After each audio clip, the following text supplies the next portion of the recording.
Welcome back to Life Be Lifing, the podcast where we have honest conversations about the family systems that shape the adults we became. I want to ask you something. Have you ever walked into someone else's house and immediately realized they do things completely differently than your family? Maybe they laugh louder. Maybe they disagree openly. Maybe everyone hugs each other. Or maybe they're comfortable talking about feelings.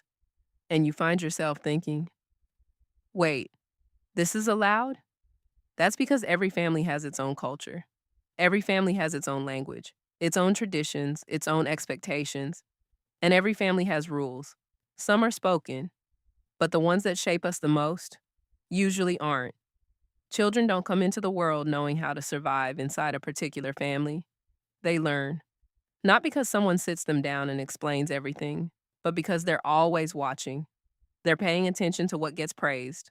They're paying attention to what gets punished. They're paying attention to what makes the room feel safe and what makes it feel dangerous. Maybe nobody ever told you not to cry, but every time you cried, someone called you dramatic. Eventually, you stopped crying, not because your feelings disappeared, but because you learned the rule. Maybe nobody ever said, don't question adults, but every time you asked why, you were told, because I said so. So curiosity slowly became silence.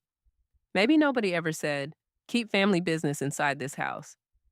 Yet every time someone tried to tell the truth, the family became angry with the person who spoke, instead of dealing with what was spoken about.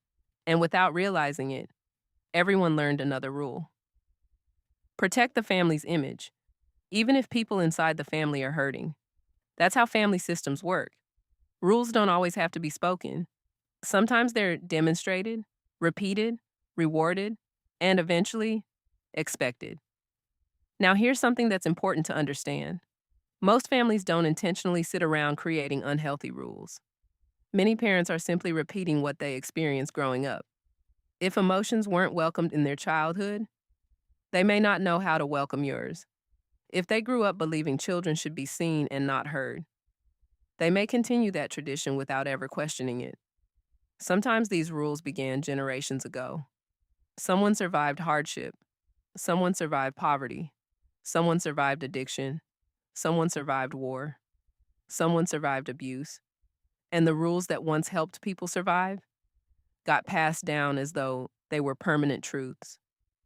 The problem is, survival rules don't always create healthy relationships. Sometimes they simply keep the system running, even when the system itself needs healing. One of the most freeing moments in healing is realizing you are allowed to question rules that were never questioned before. You can honor your family's story without repeating every part of it. Some rules protected people during difficult seasons. Others protected unhealthy patterns. Healing is learning the difference and deciding what deserves to continue and what deserves to end with you. Before we finish today, I'd like you to think about one question this week. What was one unspoken rule in your family that nobody ever said out loud, but everybody seemed to understand? You don't have to answer it today, just notice it, because awareness is often where healing begins. Thank you for spending this time with me. If this conversation made you stop and think, I hope you'll join me for our next episode. Until next time, take care of yourself, take care of each other, and remember, understanding where you came from doesn't keep you stuck there. Sometimes, it's the very thing that helps you move forward.